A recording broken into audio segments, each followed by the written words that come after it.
the Kings, joining me today with Doug being on a much more pronounced role with the show. So we always appreciate it.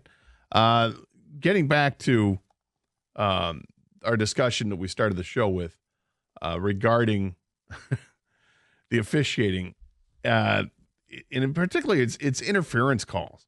And does the NFL have an interference issue? Because it seems like it's just kind of arbitrary when they're calling it. There are some plays where it looks like it's blatantly obvious that's an interference and there's no flag, like late in the game last night. Atwell clearly has a chance to make a play, and the defensive back grabs his arm with both hands, and there's no flag. And then we've seen it also where there's no interference. It doesn't look like there's interference, and they'll throw a flag for it. And we saw that happen against the Lions in the Pittsburgh game, and also against Pittsburgh in that game. I thought there was DK Metcalf got called for a pass interference call that I didn't think was interference, and then you had the very questionable offensive pass interference calls against the Lions on that last drive. I did think that the St. Brown one to end the game, I did think that he got a pretty good piece of the defensive back pushing him backwards.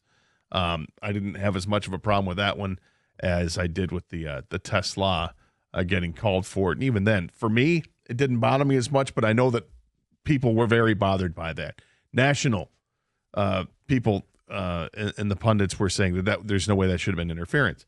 So I asked the question, 248-539-9797, same number to text as well.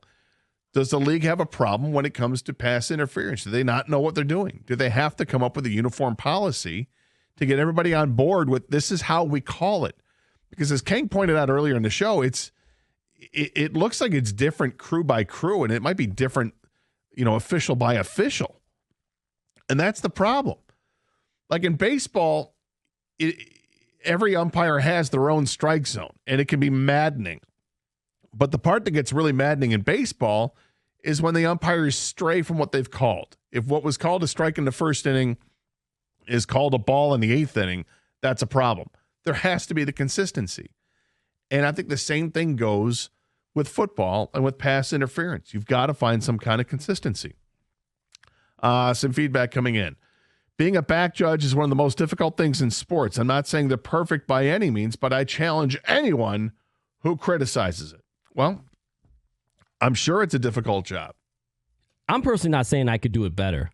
What I'm saying is they need to find people that can do it better, which would not be me. Yeah. Maybe an idea I have is there's got to be more former football players becoming refs and umpires because they've played the game. They know how fast it is. And by the way, they're younger.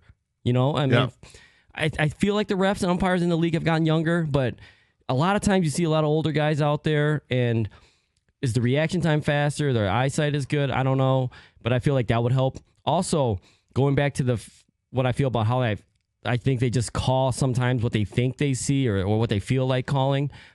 If you watch a lot of podcasts or listen to a lot of podcasts, a lot of former athletes and players feel the same way, and they're playing the game. This is just me viewing it, but the guys playing the game feel like sometimes they're just calling stuff, and they don't. It's whatever they feel like. It's not an actual following the letter of the law or the rule book, and so sometimes they'll call and sometimes they won't. So how are you supposed to play that as a player? Let's go to the phones. Ken is next up here in 97.1. Hey, Ken. Hey, Gator. Merry Christmas. Thank you. Same to you. So I was thinking the same thing when I was watching that game last night, and I kind of was thinking what bothers me about the pass interference is, you got the human factor of the refs, right? And I don't think that's ever going to change. I don't think you're always going to get everybody on the same page. But what if you changed the penalty? I mean, pass interference, I came into the league, I looked while I was on hold, 1977. This is not the same game as it was in 1977. And you get, 15 yards from the spot of the foul. You get an automatic first down. Guys are heaving it, a Hail Mary in the end zone. And if you get pass interference, it's first down on the goal line. What if it was just like a 5-yard penalty? Yeah, I mean, somebody brought that up earlier, and thanks for the call, Ken. If it's ruled like they do it in college, that it's no longer a spot foul, it's a penalty, whether it's 10 yards or 15 yards or whatever you want to call it. What if it's just ruled that way? Does that change the game? I mean, it changes some strategy for sure. you're not going to have. I suppose it's not as punitive to the defense if there's a pass interference call in the end zone. You're trying to prevent a touchdown. It's just a penalty, and here comes 15 yards marched off. Team needs a touchdown. They don't need a field goal. They get another crack at it because it'd be a penalty. But as King points out, the NFL loves offense. The offense is money, and the NFL is all about making money. So that's not likely to change.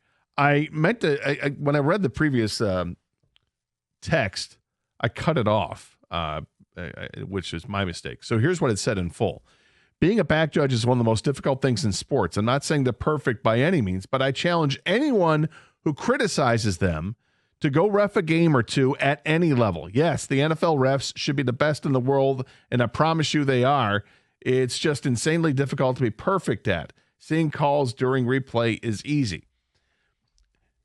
Now, that's full context. And I would agree that, yes, watching things in replay is a heck of a lot easier than out there on the field. I'm not able to go out there and call the game, nor do I have any desire to go out there and call the game. What I expect is that the officials that are out there are going to do it to the best of their ability. And I understand the calls are going to be missed from time to time. But you get plays like last night where there's an isolated, you got one official who's there specifically looking at this play, and he's in position to make it and doesn't throw a flag on something that's blatant, no matter what angle you look at it. And that's where the issues are coming in. And I do think that there's too much subjectivity of what interference is. I get the feeling that if you put the officials in a room and ask them individually or have them take a test, and it's with video evidence, is this interference, is this not interference?